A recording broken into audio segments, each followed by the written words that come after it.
Smokey, what was it like? What did you see, and were you shocked at the devastation of the oil spill there? I was. It was one of the most extraordinary trips I've ever taken, Roland, to be able to really meet local people in these Gulf Coast parishes, whether they were business folks or elected officials or fishermen. I mean, the sense of kind of sadness and real tension that's down there, you saw it on everyone's face, and it was the topic of every conversation. Smokey, I want to show some of that video right now so folks can actually take a look for themselves. We're in the heart of Treme. Little Dizzy's has been one of the best thought of seafood restaurants in New Orleans. This is a tourist city. They're afraid of the food. We've even had some major restaurateurs who's been selling oysters for 80, 90 years, you know, fold their tent. I don't blame Obama. Obama, you know, his system was broke long before he come around. Who's going to take care of that caterer?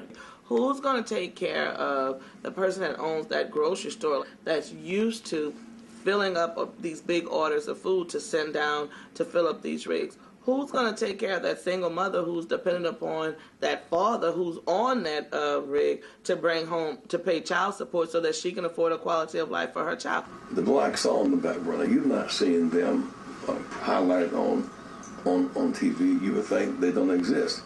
Many of them are 4 and 5 generations deep as fishermen. Smokey, I want to pick up on the point that Reverend Jackson made, and that is, are we seeing diversified stories in mainstream media?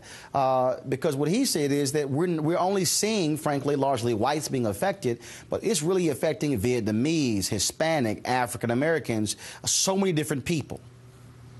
It really is. All the ethnic communities are affected. All you have to do is go down there. They're not getting the camera time. They're not getting the face time. But as the Reverend said, these are generations of fishermen who are almost permanently out of work. If those oil rigs move out of the Gulf Coast, it's going to take them a year, if not 2 or 3 years, to come back. And the economic devastation is going to wreck these towns. You're talking about cities that have existed on the fishing community for years that have now already gone away. And, of course, people also don't realize, again, that region is so important to the seafood for the rest of the nation. You lose that, I mean, all of a sudden, now we're having to export more seafood from China and other places, not American, American laborers.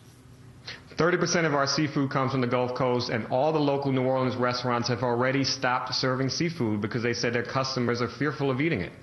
Wow. I really encourage folks, see the entire piece on news1.com. It's my episode of On the Road. I was down there for 3 days. Some really, really moving stories. All right, Smokey, we surely appreciate it. Thanks a bunch.